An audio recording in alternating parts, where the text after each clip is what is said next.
नमस्कार मित्रांनो, शिल्पास किचन मध्ये आज तुमच्या सगळ्यांचं खूप खूप स्वागत आहे. आणि आज मी तुमच्यासाठी मूग डाळीची कचोरी बनवणार आहे. आणि त्याच्यासाठी काय काय साहित्य लागतं ते मी तुम्हाला दाखवणार आहे. तर ते तुम्हाला मी दाखवते. सगळ्यात आधी दाखवते की मुगाची डाळ मी 4 तास भिजवली होती. आणि ती भिजवल्यानंतर त्याला चांगलं धुवून आणि मग चाळणीमध्ये उपसून घेतली आहे. आणि मैदा 1 वाटी घेतलाय, 2 चमचे बेसन डाळ घेतली आहे, आणि त्याच्यानंतर धने जिरे पूड 1 चमचा, आणि तिखट 2 चमचे, हळद अर्धा चमचा, मीठ 1 चमचा, आणि जे तेल घेतलंय हे 3 चमचे घेतलंय खस्ता कचोरी करण्यासाठी. आणि त्याच्यानंतर गरम मसाला घेतलाय, तो गरम मसाला अर्धा चमचा घेतला. आणि लिंबाचा रस मी अर्ध्या लिंबाचा रस काढणार आहे. आणि धने जे घेतले मी त्याला थोडं बारीक कुटून घेतलंय. आलं लसूण पेस्ट अर्धा चमचा घेतली आहे. हिंग पाव चमचा घेतलाय. काळं मिरं पाव चमचा घ्यायचाय. आणि आपली कोथिंबीर आहे त्याला मी चांगलं स्वच्छ धुवून आणि बारीक कापून घेतली आहे. आता आपण परातीमध्ये 1 वाटी मैदा घेतलाय आणि त्याच्यामध्ये असं तेलाचं मोहन 3 चमचे तेलाचं मोहन असं घालणार आहे. आणि हे मीठ 1 चमचा भरून घालणार आहे.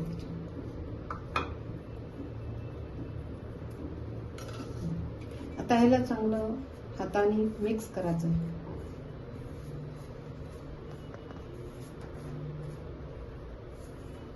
चांगलं मिक्स झाल्यानंतर थोडं थोडं पाणी घालून तो मैदा भिजवायचा, घट्ट भिजवायचा.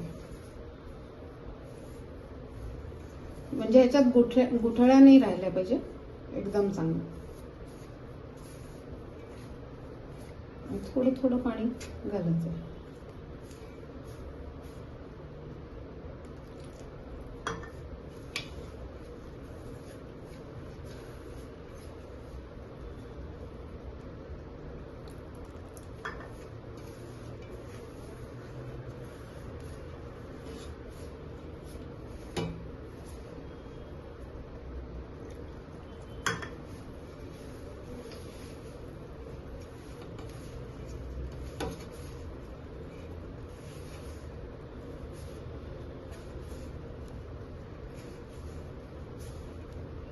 आटा भिजवताना ना तो थोडा घट्टच हवा, असा एकदम भिजवायचा नाहीये, पातळ नाही झाला पाहिजे.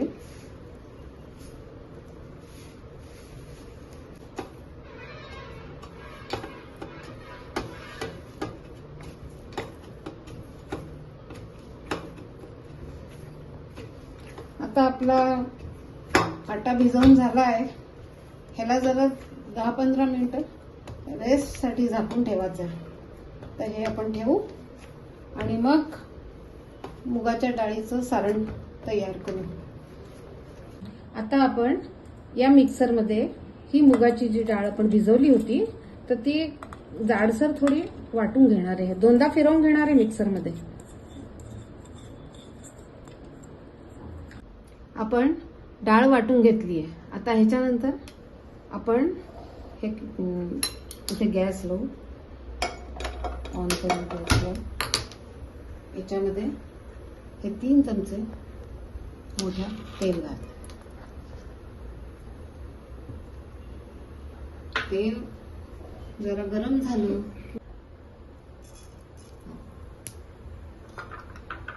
आता आपण आलं घालू. त्याला जरा परतून घेऊ.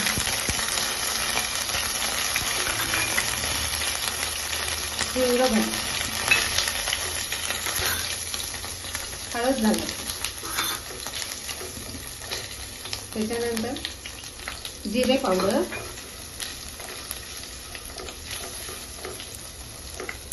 गरम मसाला,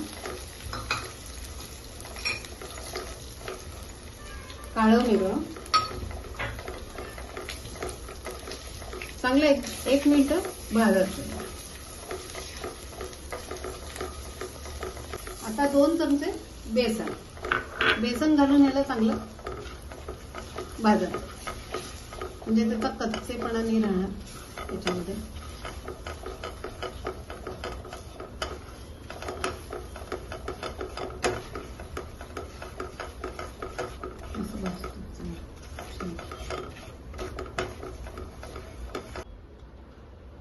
आता 1 चमचा आणखी 1.5 चमचा तिखट घालून हे परतलं.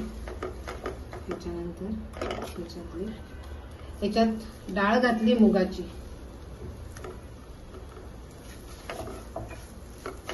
डाळ घालायची आणि मग 1 वाटी त्याच्यात पाणी घालायचं, म्हणजे ती मिळून येईल चांगली अशी.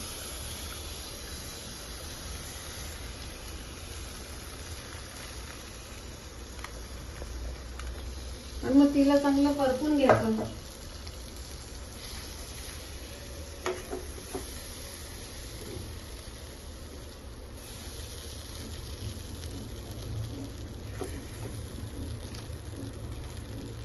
थोडं पाणी घालून थोडं शिजवायचं, त्याला वाफ काढायची.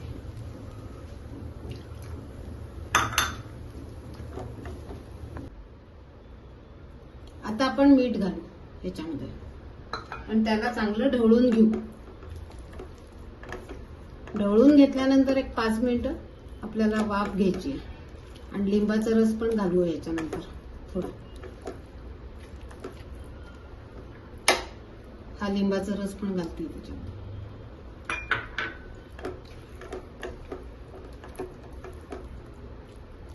आता 5 मिनिटं जरा वाफ घेऊ.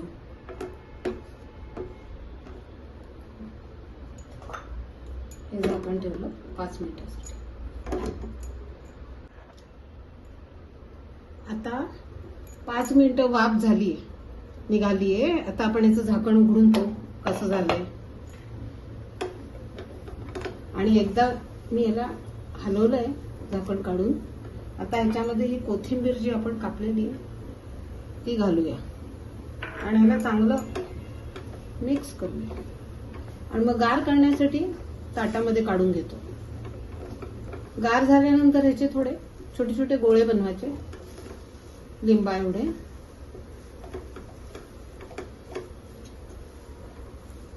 आता मी गॅस बंद करते आणि ताटामध्ये काढते सारणाला. थोडं गार झालं की मग आपण ह्याचे गोळे बनवूया. आता आपण सारण थंड झाल्यानंतर हे असे गोळे करून घेतले आणि एकीकडे तेल मीडियम ह्याच्यावरती आचेवरती ठेवून आणि गरम करायला ठेवलंय. आणि आता हा जो आटा आपण भिजवला होता पहिल्यांदा त्याचे आता गोळे करून घेऊ आणि मग त्याच्यात हे सारण भरून आणि मग कचोरीला भरू. आता आपण थोडं पुरीसारखं लाटून घेऊ आणि मग त्याच्यामध्ये ते सारण भरूया. हे असं केलं, याच्यामध्ये असं भरलं आणि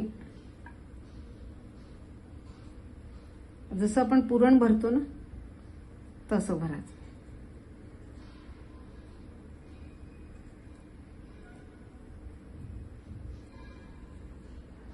हे असं भरलं, याला चांगलं दाबायचं, प्रेस करायचं दोन्ही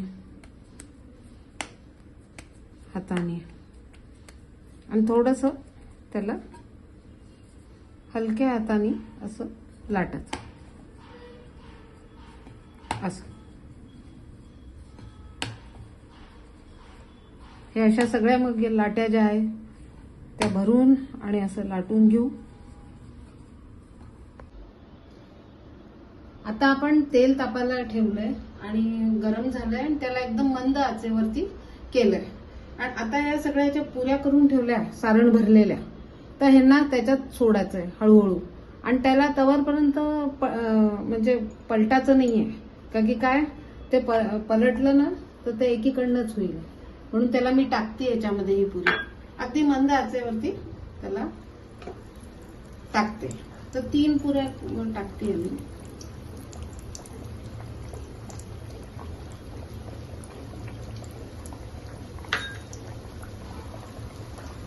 आपण तेल गरम केलेलं आहे, मंद आचेवरती ठेवलंय आणि ती पुरी घातल्यानंतर पहा एक साइडून आता ती फुगतात आणि वरती येतात ते, आणि त्याच्यानंतर आपण त्याला पलटवून आणि पुन्हा हे करणार आहे. आता आपण या कचोरीला पालथं करू तेलामध्ये. आता चांगली टम्म फुगली आहे आणि चांगली गुलाबी होईस्तवर त्याला तळायचं आहे. आता कचोरी तळून झाली आहे. आता ती मी काढतीये आणि तिला 10 मिनिटं लागले म्हणजे तळाला, आणि या तळून काढते त्याच्यानंतर दुसऱ्या अशाच घालून देते. चांगल्या वरती आले फुगून.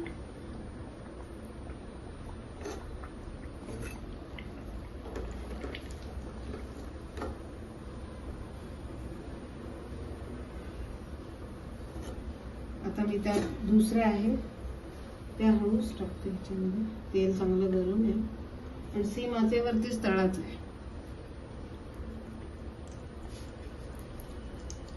आणि त्यांना हलवायचं नाहीये बिलकुल, ते आपल्या आप वरती येतील फुगून.